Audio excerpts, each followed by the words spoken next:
Friends, imagine करो कि आप एक ऐसे बैटल ग्राउंड मोड में चले जाओ जहां आपको सरवाइव करने के लिए दूसरे बंदों को मारना होगा, एक तरीके का स्क्विड गेम टाइप का। ये एनिमे जितनी ज्यादा फनी है उससे अच्छी इसकी स्टोरी लाइन है। स्टार्टिंग में हमें हमारा मेन कैरेक्टर दिखाया जाता है जिसका नाम अकीरा होता है। जब वो स्कूल से घर वापस आ ही रहा था, वो रास्ते में रेड लाइट की वजह से रुका हुआ था। तभी उसके सामने एक काफी बड़ी वैन आकर खड़ी हो जाती है जिसके अंदर से एक काफी अजीब सा दिखने वाला बंदा बाहर आता है। अकीरा उसे देखकर काफी ज्यादा कंफ्यूज होता है कि क्या यह कोई फैशन शो चल रहा है। आखिर ये बंदा इजिप्ट की मम्मी क्यों बना हुआ है। उसी वक्त अकीरा नोटिस करता है कि उसको 5 सेकंड की टाइमर दिया जा रहा है और दूसरी तरफ वो मम्मी उसकी तरफ आगे बढ़ने लगती है। लेकिन तभी उसी वक्त उसके सामने ट्रक को आकर खड़ा हो जाता है, लेकिन उसे पटक कर अपने रास्ते से साइड कर देता है। अकीरा उसे देखकर काफी ज्यादा डर जाता है और सोचता है कि ये तो मम्मी नहीं बल्कि पापा लग रहा है, और इसके बाद वो उस जगह से भागने लगता है। तभी उसी वक्त वो मम्मी सॉरी पापा अकीरा को इतने जोर से पंच मारता है, लेकिन अकीरा बड़ी आसानी से उसके पंच को डॉज कर लेता है। अच्छी बात तो ये थी कि बगल में ही साइकिल पड़ी हुई थी। वो साइकिल की मदद से उस बंदे से अपना पीछा छुड़ाने लगता है, बट उस बंदे को देखकर नहीं लग रहा था कि वो उसका पीछा छोड़ने भी वाला है। अकीरा तैयार हो जाता है उसका सामना करने के लिए। इसके बाद वो एक काफी पुरानी बिल्डिंग में पहुंच जाता है जहां उसने उस बंदे के लिए एक तरह का ट्रैप बनाया हुआ था, लेकिन वो बेवकूफ तब भी उसके सारे ट्रैप को आसानी से पार कर देता है। लेकिन वो एट द एंड अकीरा के एक ट्रैप में फंस जाता है जिसके वजह से उसके सर पर एक काफी भारी ड्रम आकर गिरता है। एनीवेज, उस ड्रम की वजह से उस जगह में धुआं धुआं हो जाता है और अकीरा खुशी मना रहा होता है कि शायद वो उस बंदे से बच चुका है। लेकिन तभी उसी वक्त वो बंदा उस धुएं से बाहर निकलकर अकीरा की तरफ अटैक करने के लिए बढ़ने लगता है। लेकिन हमारा हीरो इतना भी ज्यादा बेवकूफ नहीं था, उसके पास बैकअप प्लान भी था। इसलिए जैसे ही वो बंदा जंप करके उसके तरफ आता है, अकीरा पास पड़ी हुई रॉड को उसके पेट में घुसेड़ देता है, जिस पे कि उस बंदे की उसी वक्त तुरंत मौत हो जाती है और वो वापस से जमीन में गिर जाता है। अकीरा को इस बार भी यकीन नहीं हो रहा होता है कि उसने उस बंदे को मार चुका है। तभी उसी वक्त एक बंदी उस जगह में आ जाती है और वो कहते हैं कि तुम्हें फिक्र करने की जरूरत नहीं है, वो बंदा ऑलरेडी मारा जा चुका है। उस बंदी का नाम हमें फ्यूरी बताया जाता है। फ्यूरी उससे कहते हैं कि तुम्हारी स्किल्स किसी जगह में काम आ सकती है। इसके बाद अकीरा नोटिस करता है कि एक बार फिर से उसे एक तरह का 5 सेकंड का टाइमर दिखाई दे रहा है फिर से। इससे पहले कि वो उस बंदी से कुछ पूछ पाता, फ्यूरी उस जगह में उसे शूट करके मार देती है और उस जगह से चले जाती है, ये कहते हुए कि फिर मुलाकात होगी। अब जैसे ही अकीरा की आंख खुलती है तो वो अपने आप को एक तरह के हॉल में पाता है। वो देखता है कि उसके हाथ भी बंधे हुए हैं और उसके तरह वहाँ पर काफी लोग ऐसे भी हैं जिन्हें कि नहीं मालूम वो अचानक से इस जगह में कैसे आ गए। वो लोग कहते हैं कि क्या यहाँ पे किसी तरीके की यूट्यूब वीडियो शूट हो रही है। तभी उसी वक्त उस जगह में फ्यूरी भी आ जाती है और कहते हैं कि नहीं, बल्कि अब शुरू होगा मौत का असली खेल। उस बात को सुनकर वो लोग उस जगह में घबरा जाते हैं। तभी उसी वक्त एक बंदा कहता है कि हमें लगता है हम सबको किसी ने डार्क वेब में बेच चुका है। उसकी बात को सुनकर जो लोग डरे भी नहीं थे उन सब की फटने लगती है। तो फ्यूरी उस जगह में उन लोगों को समझाती है कि ये एक तरह का गेम है, अगर तुम्हें इस गेम से बाहर निकलना है तो तुम्हें इस मैच को जीतना होगा। जानते हो तुम लोग इस जगह मरे नहीं हो, बल्कि सोसाइटी की नजर में तुम मर चुके हो, बट तुम एक तरह की कंपनी के अंदर हो। यहाँ सरवाइव करने के लिए तुम्हें एक दूसरे को मारना होगा। अब इसे तुम स्क्विड गेम समझो या फिर कुछ और। उसी वक्त एक बंदा जो की होता है वो थोड़ा हिम्मत जुटाकर स्टेज में आता है फ्यूरी के पास, और वो सिर्फ इकलौता मर्द था उन सारे लोगों के बीच में से। पहले वो उस जगह में फ्यूरी को धमकाने लगता है, ये कहते हुए कि उन लोगों के पास इतना टाइम नहीं है इस जगह में गेम खेलने का। तो जिस पर फ्यूरी कहती है कि ठीक है, और वो उस जगह में अपनी कैनन से उस बंदे को ब्लास्ट कर देती है, जिसे देखकर वो सबके सब लोग डर जाते हैं। फ्यूरी कहती है कि क्या तुम में से भी यहाँ पर किसी लोगों को बाहर जाना है, तो वो लोग डर जाते हैं और वो उस जगह में चुपचाप फ्यूरी की बातों को सुनने लगते हैं। फ्यूरी उन लोगों को बताते हैं कि इस गेम के रूल्स के बारे में। इस गेम में तुम सबको अपनी अपनी एबिलिटीज दी जाएगी। हम ये सब कुछ इसलिए तुम लोगों के साथ कर रहे हैं क्योंकि हमारी कंपनी वेपन्स को बना रही है, और वो इससे पहले टेस्ट करना चाहते हैं कि वाकई में क्या ये वेपन्स काम की है या फिर नहीं, और अगर ये वाकई में काम के होंगे तो हम इन्हें मिलिट्री में काफी ज्यादा हाई प्राइस में बेच सकते हैं।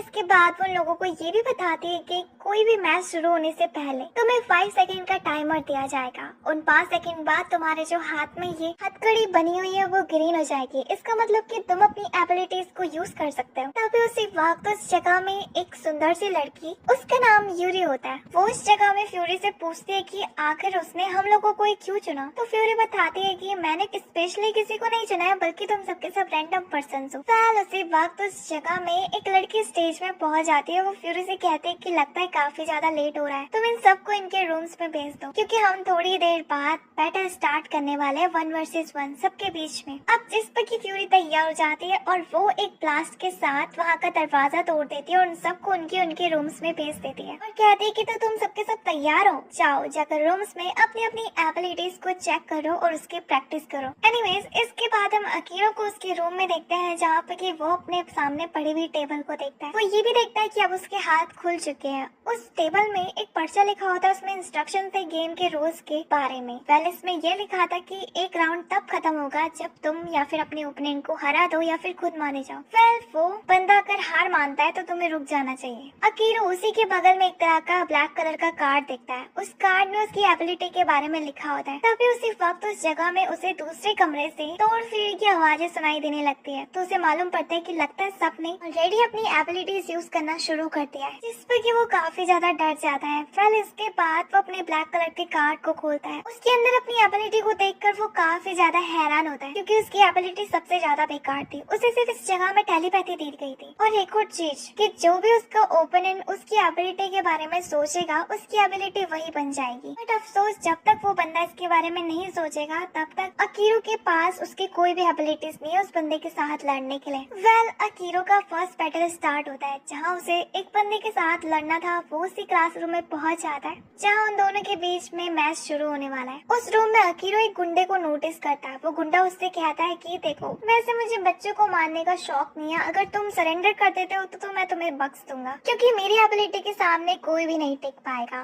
वेल, उसी वक्त 5 सेकंड का टाइमर स्टार्ट होता है और उन दोनों के हाथ खोल दिए जाते हैं, जहां वो बंदा अपनी स्टिक को एक स्वॉर्ड में कन्वर्ट कर देता है और वही उसकी एबिलिटी थी। अकीरो के पास कोई भी एबिलिटी नहीं थी, इसलिए वो उसके सारे अटैक से अपने आप को बचा रहा होता है और उसके तरफ बेंचेस फेंक रहा होता है। लेकिन वो बंदा ऐसे उन टेबल्स और चेयर्स को काट रहा होता है जैसे कि वो उसके लिए ब्रेड हो, जिसे देखकर अकीरा काफी ज्यादा डर जाता है और वो उस रूम से भागने लगता है। लेकिन वो बंदा उसका पीछा करते करते एक स्टोर रूम में पहुंच जाता है, जहाँ अकीरा उसके ऊपर आग लगाने की कोशिश करता है, लेकिन वो बंदा उसे भी काट देता है, जिसे देखकर अकीरा काफी ज्यादा डर जाता है। लेकिन अब उसके पास डरने का रीजन नहीं था, उसे उस बंदे का सामना तो करना ही होगा। इसलिए वो उस बंदे को अपनी बातों से बहलाने फुसलाने लगता है। वो उससे कहता है कि जानते हो, मैं तुम्हारे सामने अपनी एबिलिटी को क्यों नहीं निकाल रहा हूँ, क्योंकि वो काफी ज्यादा स्ट्रॉन्ग है। तुमने फ्यूरी को तो देखा होगा ना, कैसे उसने लास्ट टाइम अपने वेपन से उस बंदे को 1 सेकंड में उड़ा दिया था। उसकी बातों को सुनकर वो गुंडा उस जगह में फ्यूरी के इस वाले हाथ के बारे में सोचने लगता है। और वेल, यही चीज तो अकीरा को चाहिए भी थी। वो बंदा जैसे अकीरा को उसके कैनस वाले हाथ के साथ इमेजिन करता है, अकीरा के साथ भी वही होता है। उसका हाथ उस कैनस में बदल जाता है और वो उस गुंडे की तरफ शूट कर देता है। अब जिसे देखकर वो बंदा सीधा दीवार में जाकर पटकता है। अकीरा उसकी तरफ बढ़ता है, उसे मारने वाला ही था, लेकिन उससे कहता है कि तुम सरेंडर भी कर सकते हो। अब जिस पर कि उस बंदे के पास कुछ भी नहीं था, क्योंकि वो उसकी इस एबिलिटी के सामने नहीं टिक पाता, तो वो बंदा सरेंडर कर लेता है। ये मैच अकीरा जीत चुका था। इसके बाद उसे उसके रूम में ले जाया जाता है, जहाँ रास्ते में अकीरा एक लड़की को नोटिस करता है। वेल, हमें यहाँ पर उस लड़की को दिखाया जाता है। वो अपने रूम में काफी ज्यादा परेशान हो चुकी थी, क्योंकि उसे इस तरह का फालतू गेम नहीं खेलना था और उसे घर जाना था। लेकिन तभी उसी वक्त उसकी टर्न भी आ चुकी थी। अब जिस पर कि वो लड़की ना चाहते हुए भी अपनी एनवलप को खोलती है और उसे ब्लैक कार्ड के अंदर अपनी एबिलिटी को देखती है। वेल, उसकी एबिलिटी ये थी कि वो अपनी फिजिकल एबिलिटीज को 2 गुना से भी ज्यादा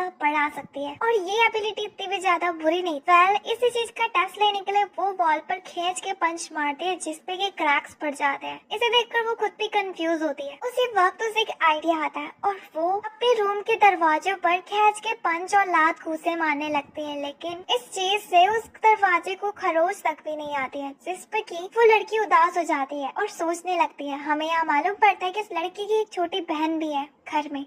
इसके बाद यूरी का नाम अनाउंस होता है, यानी कि उसकी चांस आ चुकी है। जैसे ही वो अपने ओपोनेंट के सामने खड़ी होती है तो वो देखती है कि वो बंदा कितना ज्यादा अजीब सा है और उसने बस कच्चा बंडी पहना है। उसे देखकर यूरी काफी ज्यादा हैरान होती है क्योंकि वो अजीब अजीब से मुंह बनाया जा रहा था। उस बंदे की एबिलिटी ये थी कि उससे काफी ज्यादा बदबू आती है और वो इतना ज्यादा अगली है कि उसे देखकर उसका सामने वाला बंदा डायरेक्ट मारा जाता है। वो यूरी की तरफ बढ़ने लगता है, जिसे देखकर यूरी काफी ज्यादा घबरा जाती है, लेकिन वो उसे खींच कर लात मारती है, लेकिन वो बेवकूफ अभी भी बच जाता है। वो यूरी से कहता है कि तुमसे काफी अच्छी खुशबू आती है और तुम दिखने में भी बहुत ज्यादा सुंदर हो, बट अफसोस शायद तुम मेरी अगली एबिलिटी के सामने टिक भी नहीं पाओगे। यूरी काफी ज्यादा घबरा जाती है कि आखिर इस बंदे के पास इसकी दूसरी एबिलिटी है क्या। तभी उसी वक्त वो बंदा उस जगह में अपनी चड्डी उतार देता है, जिसे देखकर यूरी और भी ज्यादा डर जाती है।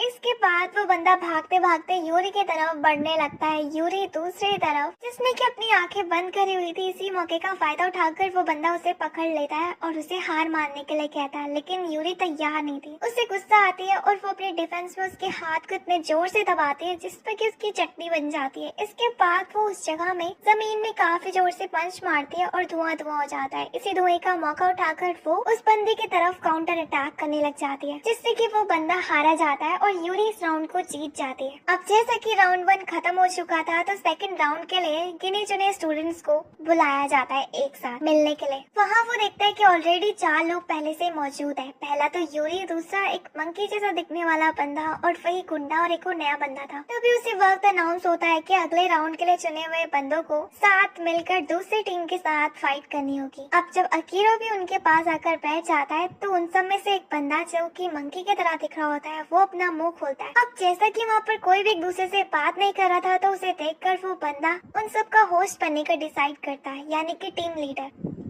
उसे कोई भी सीरियस नहीं ले रहा होता है। वैसे इतनी बेइज्जती कराने के बाद भी वो उन लोगों से कहता है कि क्यों ना हम एक दूसरे को अपनी अपनी एबिलिटीज बताएं, बट वो लोग एक बार फिर से उसे इग्नोर कर देते हैं, जिसपे कि वो बंदा पहले खुद से शुरुआत करता है। वो उन लोगों को बताता है कि मेरी एबिलिटी ये है कि मैं किसी भी चीज को लंबा खींच सकता हूँ और उसका रस्सी बना सकता हूँ। अब जिस पर कि वो लोग कहते हैं कि ठीक है, तुम इस एबिलिटी को अपने ऊपर ही यूज क्यों नहीं कर लेते हो, क्योंकि ये एबिलिटी अगर हमारे पास होती तो हम इसी रस्सी के साथ सुसाइड कर लेते। एनीवेज, इसके बाद वो लोग अपने आप को इंट्रोड्यूस कराने लगते हैं और साथ ही साथ अपनी एबिलिटीज को, जिसको सुनकर अकीरो को आइडिया आता है कि ये चीज हमारे बाद में काम आ सकती है। अगर मुझे इन सब की एबिलिटीज के बारे में पता चल गया तो शायद अगले मैचों में मैं इनको हरा सकता हूँ बड़ी आसानी से।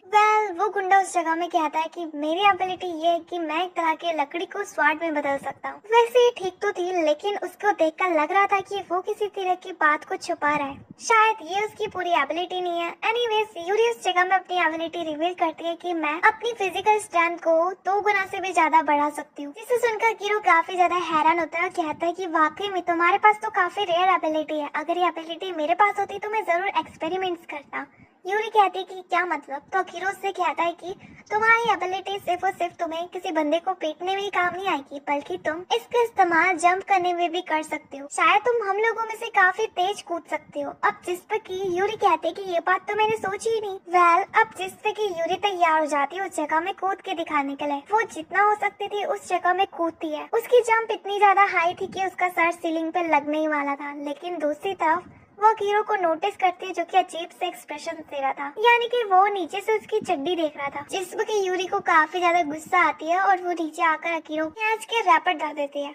इसके बाद नीले बालों वाले बंदे की बारी आती है। वो बंदा रिवील करता है कि उसकी एबिलिटी ये है कि वो कुछ सेकंड्स के लिए अपने आप को ओपोनेंट से बचा सकता है और गायब भी हो सकता है, लेकिन मैं इस एबिलिटी का यूज नहीं करने वाला क्योंकि मुझे सामने सामने फाइट करने में ही मजा आता है, ना कि पीठ पीछे वार करने में। उसकी बातों को सुनकर सबके सब काफी ज्यादा हैरान होते हैं। एनीवेज, अब यहाँ पर अकीरो की बारी आ चुकी थी और सबके सब उसे ही घूर रहे होते हैं। अब जिस पे कि अकीरो सोचता है कि अगर मैंने अपनी यूजलेस एबिलिटीज के बारे में इन सबको बता दिया तो ये लोग उसे मेरे खिलाफ अगले मैच में यूज कर सकते हैं। मैं आखिर ये चीज उन्हें कैसे बता सकता हूँ कि मेरी एबिलिटी सिर्फ तभी बाहर आती है जब कोई दूसरा बंदा मेरी एबिलिटी के बारे में सोचता है। इसलिए वो उस जगह में झूठ बोलता है उन सबसे कि उसके पास कैनेस वाला हाथ है, जो कि लास्ट टाइम फ्यूरी ने भी यूज करा था उस बंदे को मारने में। तो वो लोग बहुत ज्यादा शॉक होते होते हैं क्योंकि वाकई में ये एबिलिटी काफी ज्यादा अच्छी है। वेल फाइनली अब वो टाइम आ चुका था जब उनके सारे ग्रुप को दूसरों के ग्रुप के साथ लड़ाई करनी थी। उन्हें अरीना में बुलाया जाता है, जहाँ पर अरीना में फ्यूरी अनाउंस करती है कि ये किसी तरह का बैटल राउंड मोड नहीं है, यानी कि तुम्हारी टीम में से एक बंदा आएगा और ओपोनेंट की टीम में से एक बंदा आएगा, वो दोनों साथ में लड़ेंगे और जो भी जीतेगा उनकी पॉइंट्स काउंट होते रहेंगे और जिस टीम के पास 3 पॉइंट होंगे या फिर 3 से ज्यादा वो इस राउंड को जीत जाएगा। अब इस बात को सुनकर वो सबके सब हैरान होते हैं क्योंकि उन्होंने ऑलरेडी तो अपनी एबिलिटीज के बारे में टीममेट्स को बता चुका है, पर कि असल में उनका फाइट तो 1 वर्सेस 1 हो रहा था।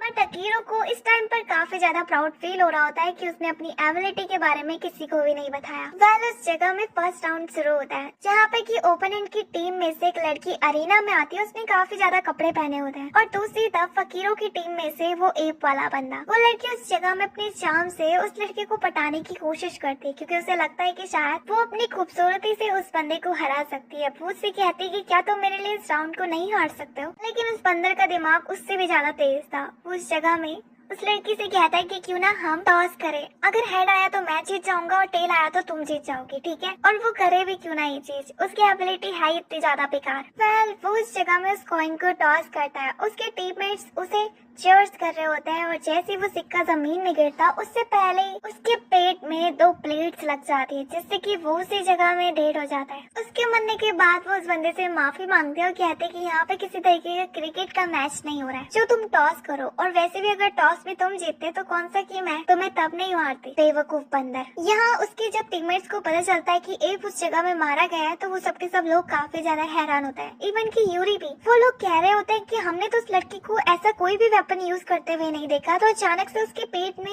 ये प्लेट्स आई कहाँ से? शायद जो एबिलिटीज उसने यूज करे उसे हम अपनी आंखों से नहीं देख सकते। और हमें यहाँ मालूम पड़ता है कि उस लड़की ने 3 छोटी छोटी प्लेट्स फेंकी थी उसके ऊपर जो कि डायरेक्ट बड़ी होकर उसके पेट में लग गई। उसकी स्पीड इतनी ज्यादा तेज थी कि कोई भी उस चीज को देख ही नहीं पाया। एनीवेज अगला राउंड वहाँ पे स्टार्ट होता है जो कि उस नीले बालों वाले हल्क जैसे बंदे के बीच में था और दूसरी तरफ से उस लड़की के बीच में जो कि बिल्कुल शांत खड़ी हुई होती है। उस लड़की को देखकर हल्क के टीममेट्स यानी कि अकीरो और यूरियस से कहते हैं कि तुम्हें संभल के रहना चाहिए, मुझे नहीं लगता कि वो लड़की नॉर्मल है। हल्क उस जगह में हिम्मत जुटाकर आगे बढ़ता है लेकिन वो लड़की तब भी उस जगह में नहीं हिलती। तभी उसी वक्त टाइमर भी स्टार्ट हो जाता है। अब यहाँ पर उस टाइमर के खत्म होने के बाद वो हल्क उस लड़की की तरफ अटैक करने के लिए बढ़ने लगता है, ये सोचते हुए कि शायद वो उस लड़की को हरा सकता है जब तक कि उसके पास एबिलिटीज नहीं है। जब वो भाग के उसके तरफ जा ही रहा होता है वो लड़की अपना हाथ खड़ा कर देती है। उसे देखकर उस जगह में वो हल्क डर जाता है क्योंकि उसे लगता है कि शायद वो उस जगह में अपनी एबिलिटी का यूज कर रही है, लेकिन असल में वो लड़की तो हार मान लेती है और अरीना से निकल जाती है, जिसे देखकर उसकी टीममेट्स उसके ऊपर गुस्सा करने लगते हैं। एटलीस्ट ट्राई तो कर लेती। दूसरी तब अकीरो की टीम काफी ज्यादा खुश होती है, एटलीस्ट उन्हें एक फ्री का विन तो मिला। अब यहाँ पर उनकी टीम में से एक लड़की सामने आती है और कहती है कि कोई नहीं,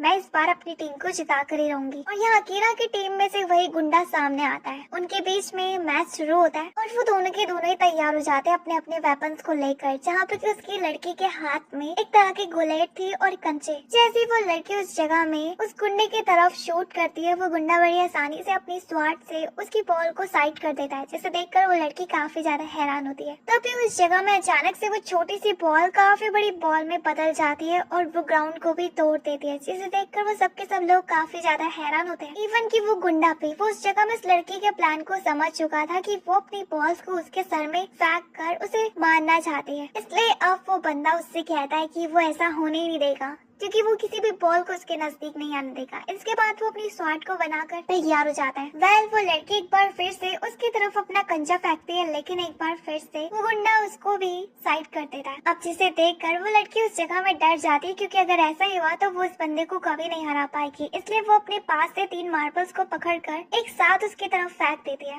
लेकिन वो बंदा बड़ी आसानी से उन तीनों को ही अपने से दूर कर लेता है। उसी मौके का फायदा उठाकर वो लड़की अचानक से उसकी तरफ एक और मार्बल फेंक देती है जो कि सीधा उसके मुंह की तरफ गिरने वाला ही था, जिसे देखकर वो बंदा अपने आप को बचाने के लिए अपनी स्वाट से उस मार्बल के 2 टुकड़े कर देता है। उसे देखकर वो सबके सब लोग काफी ज्यादा हैरान होते हैं, इवन कि अकीरो भी। उसे मालूम पड़ता है कि असल में उस गुंडे की यही असली एबिलिटी थी कि वो कितनी भी स्ट्रॉन्ग चीज को अपनी स्वाट से काट सकता है बड़ी आसानी से। इस एबिलिटी को देखकर वो लड़की तो अब और भी ज्यादा डर जाती है, लेकिन वो अपनी टीम को हारता हुआ भी नहीं देखना चाहती थी, इसलिए वो अपने पास पड़े जितने भी मार्बल्स होते हैं उसकी तरफ फेंक देती है। लेकिन वो गुंडा उसके सारे मार्बल से अपने आप को बचा लेता है। बट अफसोस वो नोटिस करता है कि वो उन मार्बल्स के बीच में फंस चुका है, यानी कि अब वो कुछ नहीं कर सकता इस जगह से बाहर निकलने का। अब जो भी करेगी वो लड़की करेगी। वो लड़की भी उस जगह में खुश हो रही होती है, क्योंकि अगर वो एक भी बॉल फेंकेगी तो वो बंदा मारा जाएगा, क्योंकि उसके पास भागने का तो चांस है ही नहीं। वो लड़की अपने पास बचा हुआ लास्ट मार्बल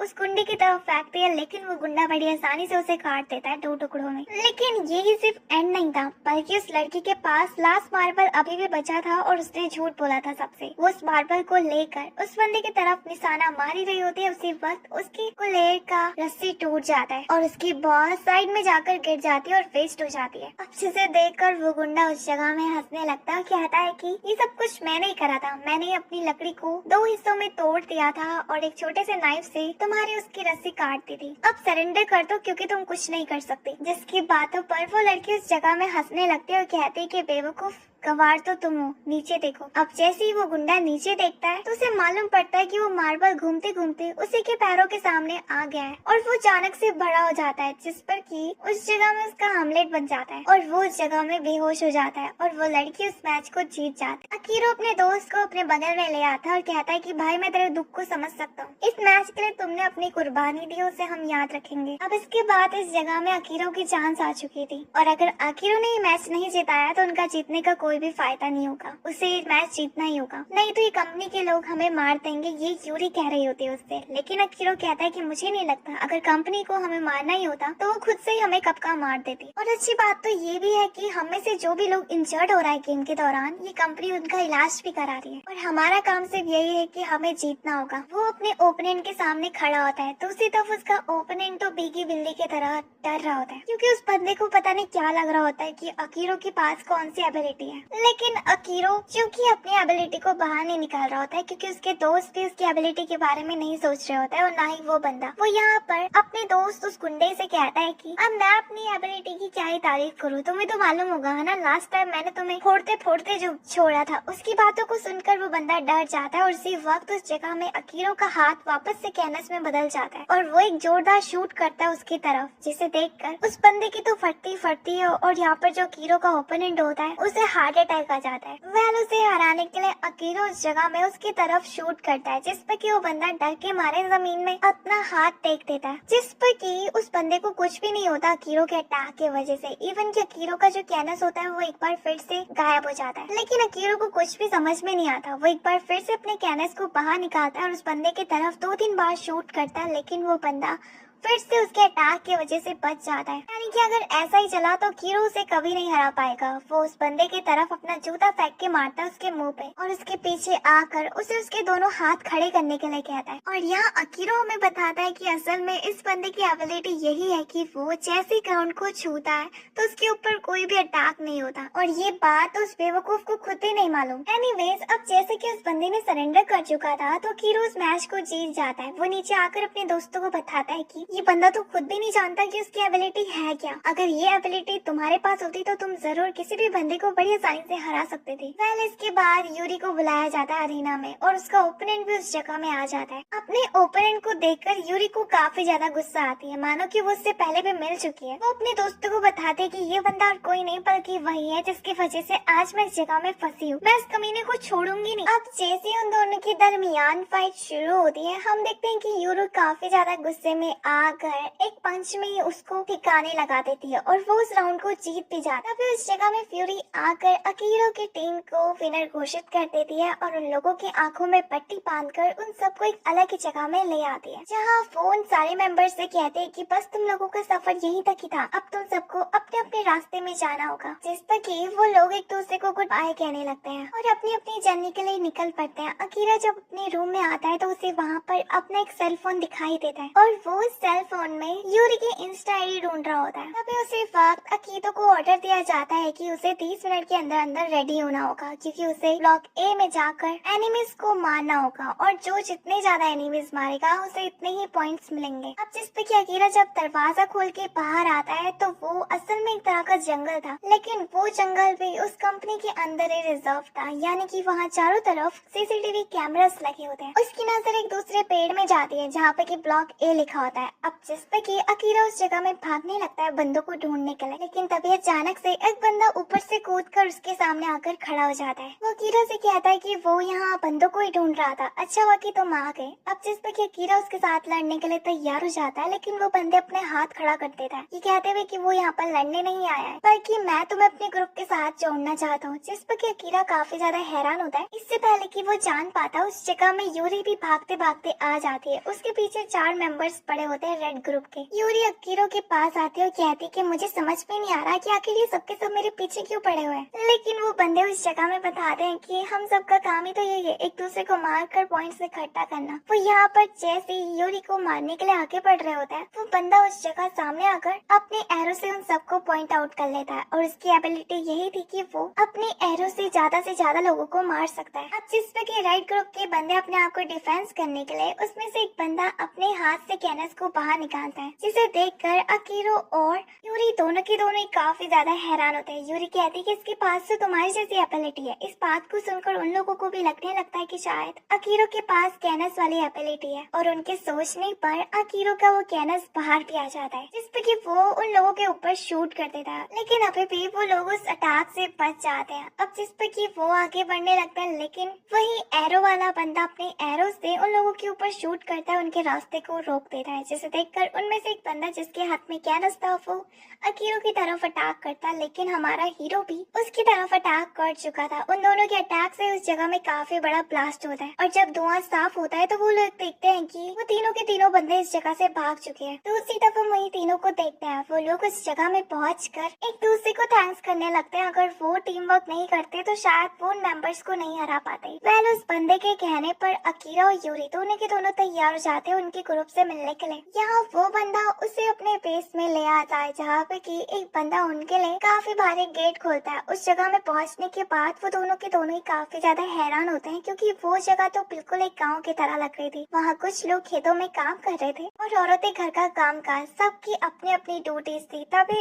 एक छोटी सी बच्ची अपने हाथ में छोटा सा बच्चा लेकर उस लड़के के पास आती है। अब जिस पे कि वो बंदा उस बच्चे के साथ खेलने लगता है। अकीरा उस जगह में उस बंदे से पूछता है कि ऐसे इस बच्चे के हाथ में हथकड़ी क्यों नहीं है, जिस पे कि वो लड़का, उसका नाम गोल्डन होता है, वो कहता है कि इस बच्चे की मॉम जब इस जगह में आई थी वो उस टाइम पे प्रेग्नेंट थी और उसका जन्म इसी जगह में हुआ है, और जब तक मैं हूँ उसकी माँ को और इस बच्चे को कुछ भी नहीं होने दूंगा। वैसे वो उससे कहता है कि चलो मैं तुम्हें अंदर भी दिखाता हूँ। वो उसे वेयर हाउस में ले चलता है। उससे कहता है कि थोड़ी देर यहाँ पे इंतजार करो जब तक कि ग्रुप के लीडर तुम्हें मिलने से नहीं बुलाते हैं, और ये कहते हुए वो उस जगह से चले जाता है अंदर। तो उसी तरफ बाहर अकीरा, जो कि यूरी से कहता है कि मुझे लगता है ये ग्रुप वाकई में काफी ज्यादा स्ट्रॉन्ग है और यहाँ का लीडर भी जरूर होगा, क्योंकि वो वीक लोगों की मदद कर रहा है जिन्हें सहारे की सबसे ज्यादा जरूरत है। उसी वक्त वो ग्रुप का लीडर उन दोनों को बुलाता है, और जैसे वो लोग अंदर जाते हैं तो वो देखते हैं कि वो ग्रुप का लीडर एक बूढ़ा आदमी है। उस बंदे का नाम शीरा होता है। वो उन दोनों का शुक्रिया अदा करता है कि उन्होंने उसके ग्रुप के एक मेंबर की जान बचाई, यानी कि गोल्डन की। लेकिन अब जैसे कि तुमने हमारे ग्रुप को ज्वाइन कर चुका है तो तुम्हें अब चिंता करने की जरूरत नहीं है, तुम्हें हमारे साथ ही रहना होगा और हम लोग साथ मिलकर अपना बेस्ट देंगे। वो कीरा से कहता है कि मैं काफी ज्यादा खुश हूँ कि तुम्हारे पास कैनस वाली एबिलिटी है। अब उसकी बात को सुनकर अकीरा उस चीज में एग्री होता है। तो गोल्डन और शीरा दोनों के दोनों काफी ज्यादा खुश होते हैं कि अब उनकी टीम वीक नहीं है बिल्कुल भी। अब उनके ग्रुप में सारे के सारे पावरफुल मेंबर्स हैं जो कि कमजोर लोगों को बचा सकेंगे। इसके बाद शीरा यूरी से कहता है कि तुम्हारे पास किस तरीके की एबिलिटी है। तो यूरी बताती है कि मैं अपनी फिजिकल स्टैंड को 2 गुना से ज्यादा बढ़ा सकती हूँ। उस बात को सुनकर शीरा और गोल्डन दोनों के दोनों काफी ज्यादा शॉक होते हैं, क्योंकि ये वाकई में बहुत ज्यादा रेयर एबिलिटी है, अकीरा के सामने तो बहुत ही ज्यादा। और वो इसके बाद गोल्डन के ऊपर काफी ज्यादा खुश होने लगता है और उसे शाबाशी देता है कि वो अपने ग्रुप के लिए ऐसे 2 बंदों को लेकर आया है जो वाकई में काफी ज्यादा पावरफुल है, और अब हम सबके साथ मिलकर इस राउंड को जीत जाएंगे। इसके बाद वो उन दोनों को भी इस राउंड के बारे में बताते हैं कि हमें यहाँ पर सबसे ज्यादा एनिमीज को मारकर पॉइंट्स इकट्ठा करने होंगे और सबके पॉइंट्स उनके स्मार्टफोन में शो होंगे, और जिसके भी पॉइंट्स 1000 तक पहुँच जाएंगे उस बंदे को अगले लेवल में भेज दिया जाएगा। और इस चीज का एक और फायदा है, तुम अपने पॉइंट्स से कुछ भी चीज खरीद सकते हो, जैसे कि खाना पीना और मेडिसिन वगैरह भी। और इसके बाद वो उन दोनों को इस जगह में रेड टीम की असली सच्चाई के बारे में उन लोगों को बताने लगता है। ये कहते हुए कि इस लेवल में हम लगभग अपने ग्रुप में 4 तक बंदे को जोड़ सकते हैं, लेकिन रेड टीम ने इसका गलत फायदा उठाया। उसने सारे मेंबर्स को अपने ग्रुप में ज्वाइन कर दिया जितने भी पावरफुल थे, इसलिए उनका ग्रुप भी पावरफुल हो चुका है। वो इस लेवल से आगे ही नहीं बढ़ना चाहते हैं, इसलिए वो यहाँ पर जितने भी कमजोर लोग पहुँचते हैं उन्हें अपना नौकर बना देते हैं किडनैप करके, और वो चाहते हैं कि वो हमेशा से यहीं पर ही रहे। वैसे मुझे उनके पूरा मकसद तो नहीं पता, बट इतना जरूर पता है कि आने वाले समय में हमारी लड़ाई उनकी टीम के साथ जरूर होगी और उसके लिए हमें स्ट्रॉन्ग बनना होगा। यूरी को याद आता है कि शायद वो लोग मुझे भी किडनैप करने की सोच रहे होंगे। इसके बाद वो तैयार हो जाती है शीरा उसके ग्रुप का साथ देने के लिए। अकीरा ग्रुप ज्वाइन करने के लिए तैयार हो जाता है, सिर्फ एक ही शर्त में। वो देखना चाहता था कि वाकई में क्या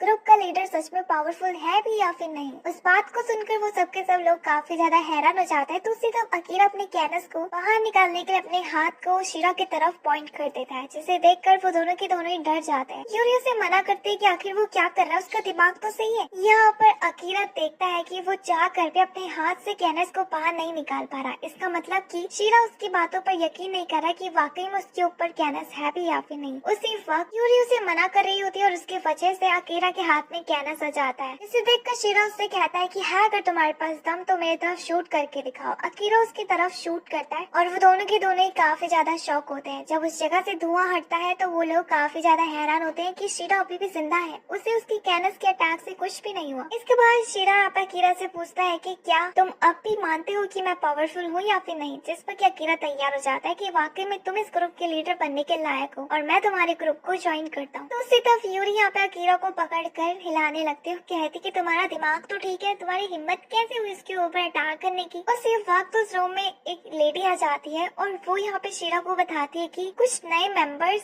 हमारे ग्रुप को ज्वाइन करना चाहते हैं, लेकिन उनके रहने के लिए हमारे पास ज्यादा जगह नहीं है और शायद आज रात के लिए रूम्स भी कम पड़ रहे हैं। जिस पे कि अकीरा कहता है कि हाँ इसमें क्या बड़ी बात है, मैं यूरी के साथ सो जाऊंगा। वेल अब इस चीज के लिए यूरी भी मना नहीं कर पाती और वो दोनों के दोनों अपने रूम की तरफ निकल पड़ते हैं। वहाँ रूम में अकीरा उससे कहता है कि मुझे तुमसे कोई जरूरी बात करनी है और इसके बाद वो यूरी को एक तरह का लेटर देता है। वो उससे कहता है कि चिल्ला के कहने की कोई भी जरूरत नहीं है, अपने मन में पढ़ो और इस बात को समझो। जैसे यूरी इस लेटर को खोलती है उसमें लिखा होता है कि अकीरा की असल में असली एबिलिटी टेलीपैथी है। इसके बाद अकीरा यहाँ पे यूरी को पकड़ता है और उससे कहता है कि क्या तुम्हें मेरे ऊपर यकीन अभी भी नहीं है, मेरी आंखों में देखो। यूरी वही करती है और यहाँ पर अकीरा टेलीपैथी से यूरी से बात करने लगता है, जिसपे कि यूरी भी काफी ज्यादा शॉक होती है, यानी कि वो एक दूसरे से बिना बात करे भी मन के अंदर बातचीत कर सक रहे थे। यूरी उससे पूछती कि हम ऐसा क्यों कर रहे हैं, हम वैसे भी तो बोल सकते हैं ना। तो अकीरा उससे कहता है कि बिल्कुल नहीं, मुझे इस टीम के लीडर के ऊपर अभी भी यकीन नहीं है और ना ही लोगों के ऊपर। अगर हम साथ में बात करेंगे तो कोई हमारी बातों को सुन सकता है। मैंने तुम्हें अपनी एबिलिटी इसलिए बताई है क्योंकि मैं यहाँ पर सबसे ज्यादा ट्रस्ट सिर्फ और सिर्फ तुम्हारे ऊपर करता हूँ। हम दोनों का सिर्फ एक ही मकसद है, तुम्हें भी घर जाकर अपनी बहन से मिलना है ना, और मुझे भी इस जगह से बाहर निकलना है। मैं और इस जगह में नहीं रुक सकता। इस काम के लिए हम दोनों को साथ मिलकर फ्यूरी को हराना होगा। उसी वक्त उनके फोन में फ्यूरी आ जाती है और उसने सबके लिए मैसेज भेजा होता है कि कल उनके लिए एक एडवेंचर है, यानी कि उन्हें कल एक टास्क करना होगा। इसके लिए उन्हें एक जगह में बुलाया भी जाता है जहाँ उन्हें पॉइंट अर्न करने के लिए ज़ॉम्बीज़ को मारना होगा। अब इसके बाद जो टीम लीडर होता है वो सब लोगों को अलग अलग ग्रुप्स में डिवाइड कर देता है। वो यहाँ पर यूरी और अकीरा को साथ में ही रखता है। इसके बाद वो उस लोकेशन के लिए निकल पड़ते हैं जहाँ फ्यूरी ने उन सबको बुलाया था। रास्ते के बीच में अकीरा और यूरी एक दूसरे से टेलीपैथी के जरिए बात कर रहे होते हैं, लेकिन अकीरा अपने मन में सोच रहा होता है कि मैंने यूरी को तो अपनी एबिलिटी के बारे में बता चुका है और मुझे मालूम है कि शायद वो इसका गलत इस्तेमाल भी कर सकती है मेरे ऊपर, लेकिन अब मेरे पास और कोई भी रास्ता नहीं बचा है सिवाय उसके ऊपर भरोसा करने के। फाइनली वो उस जगह में पहुंच जाता है जहाँ फ्यूरी ने उन्हें बुलाया था। फ्यूरी उस जगह में उन सारे लोगों से कहती है कि तुम्हें इन सारे ज़ॉम्बीज़ को मारना हो और हर एक ज़ॉम्बी से तुम्हें 30 पॉइंट्स मिलेंगे और जितने ज़ॉम्बीज़ को तुम मारोगे उतने ज्यादा तुम्हें पॉइंट्स मिलेंगे और उसके बाद तुम्हें तो पता ही है तुम उन पॉइंट्स के साथ क्या कर सकते हो। वेल इसके बाद उस जगह में उनकी फाइट को स्टार्ट किया जाता है और वो सबके सब ज़ॉम्बीज़ उन इंसानों के ऊपर अटैक करने लगते हैं। हाँ शीरा के ऊपर वो ज़ॉम्बी अटैक करता है, लेकिन शीरा उस जगह में चुपचाप खड़ा रहता है क्योंकि वो उसके अटैक को एब्सॉर्ब किए जा रहा था। और दूसरी तरफ एक दूसरा मेंबर ज़ॉम्बी को पटक पटक कर मार देता है। उस जगह में सबके पास उनकी अलग अलग एबिलिटीज होती है और सबके साथ मिलकर उस जगह में काफी अच्छा प्रदर्शन कर रहे होते हैं। तभी उसी वक्त अकीरा की तरफ एक ज़ॉम्बी अटैक कर देता है, लेकिन अकीरा उसे अपने कैनस से उड़ा देता है। अकीरा उस जगह में नोटिस करता है कि ये लोग तो बिल्कुल उसी बंदे की तरह दिख रहे हैं जिससे कि उसका एनकाउंटर पहले हुआ था। एनीवेज दूसरी तरफ सबके सब अपनी अपनी एबिलिटीज का यूज कर रहे होते हैं और हम देखते हैं कि उनके पास किस किस तरीके की एबिलिटीज है। जब वो लोग साथ मिलकर उन ज़ॉम्बीज़ को मारे रहते हैं तभी उनके उनकी नजर दूसरी पहाड़ी की तरफ जाती है। वहाँ पर रेड ग्रुप के लीडर्स खड़े होते हैं। कुछ ज़ॉम्बीज उनके भी तरफ आकर अटैक करता है, लेकिन वो बड़े आसानी से उनको खत्म कर देता है। अब यूरी उससे कहती है कि हम उन लोगों से क्यों डर रहे हैं, इस गेम का तो रूल ही यही था कि हम दूसरे इंसानों को नहीं मार सकते हैं। जिस पर कि शीरा उससे कहता है कि उन लोगों को बिल्कुल भी फर्क नहीं पड़ता, वो सिर्फ इस जगह में हमारी एबिलिटीज को देखने के लिए आए हैं जो कि हमारे लिए खतरा बन सकता है। वो अपने लोगों को कहता है कि चलो वापस चलते हैं, लेकिन तभी उसी वक्त शीरा की नजर उन लोगों के ऊपर जाती है जहाँ रेड ग्रुप्स के मेंबर्स ने कमजोर लोगों को किडनैप करा हुआ था। आधे तो उनके घर के ही थे जिन्हें कि उन्होंने गैर मौजूदगी में किडनैप करा था। वो रेड ग्रुप के मेंबर उन लोगों को ज़ॉम्बीज के आगे भेज रहे थे, जिस पे कि ज़ॉम्बीज बड़ी आसानी से उन सबको बेरहमी से मारने लगे थे। अब इसे देखकर शीरा उस जगह में काफी ज्यादा गुस्सा हो जाता है उन लोगों के ऊपर, और वो अपने लोगों को छोड़ के भी तो नहीं जा सकता था। अब कीरा और यूरी उस जगह में उस लड़की को भी नोटिस करते हैं जिसे कि उन्होंने पहले भी देखा था, और बेचारी वो भी उस जगह में उनके हाथों में थी। उससे पहले कि उसे ज़ॉम्बीज मार देते, अकीरा और यूरी उसे बचा लेते हैं। फ्यूरी को अभी भी इस चीज में मजा नहीं आ रहा होता है, इसलिए वो उस जगह में काफी बड़े मॉन्स्टर वाले ज़ॉम्बी को छोड़ देती है, जो कि आते ही उस जगह में सारे लोगों को मारने लगता है। उन लोगों को बचाने के लिए जो पावरफुल वाले लोग होते हैं वो अपने आप को सेक्रीफाइस करने के लिए तैयार हो जाते हैं, लेकिन वो तब भी उस बंदे के सामने कुछ भी नहीं थे। अकीरा उस जगह में अपनी कैनस से उसको ब्लास्ट करने की कोशिश करता है, लेकिन वो ज़ॉम्बी उसके ब्लास्ट से बच जाता है। इवन कि वो अकीरा को ही धक्का दे देता है और अकीरा सीधा पेड़ में जाकर टकराता है। अब इसके बाद वो अकीरा को जान से मारने के लिए आगे बढ़ने लगता है, लेकिन बीच में शीरा आकर अकीरा को इस जगह से भागने के लिए कहता है और बाकी लोगों को बचाने के लिए। तब तक वो इस बंदे को ठिकाने लगा लेगा। अकीरा वैसा ही करता है। दूसरी तरफ शीरा उसका ध्यान अपने तरफ भटकाता है और वो बंदा अकीरा की तरफ अटैक करने लगता है, जिस पर कि अकीरा उसके सारे डैमेज को एब्सॉर्ब कर रहा होता है। और यही शीरा की एबिलिटी भी है, यानी कि वो अपने ओपोनेंट के अटैक को इकट्ठा करके उसी के ऊपर उससे काफी बड़ा ब्लास्ट कर सकता है। और अफसोस इस चीज के बारे में रेड टेप के मेंबर्स को भी पता चल जाता है। वह शीरा उस जगह में उसके सारे एब्सॉर्ब करे हुए डैमेज को उसी के ऊपर अटैक कर देता है, जिस पर कि वो बंदा सीधा नीचे गिर जाता है। तो उसी तरह इस अटैक की वजह से शीरा भी काफी ज्यादा इंजर्ड हो चुका था, तो उसके मेंबर्स उसे बचाने के लिए उस जगह में आने लगते हैं। वो काफी ज्यादा खुश थे कि शीरा ने उस बड़े वाले ज़ॉम्बी को हरा दिया, लेकिन तभी उसी वक्त वो ज़ॉम्बी बाकी ज़ॉम्बीज को खाकर वापस से रीजनरेट हो जाता है और वो शीरा के ऊपर अटैक कर देता है। और इसी के साथ ये एनीमे का पार्ट 1 एंड होता है। उम्मीद है कि आपको पसंद आया होगा। वीडियो को लाइक करके चैनल को सब्सक्राइब करना मत भूलना, और हाँ, अगर आपको पार्ट 2 भी चाहिए तो कमेंट में लिखना ना भूलना। तब तक के लिए बाय बाय।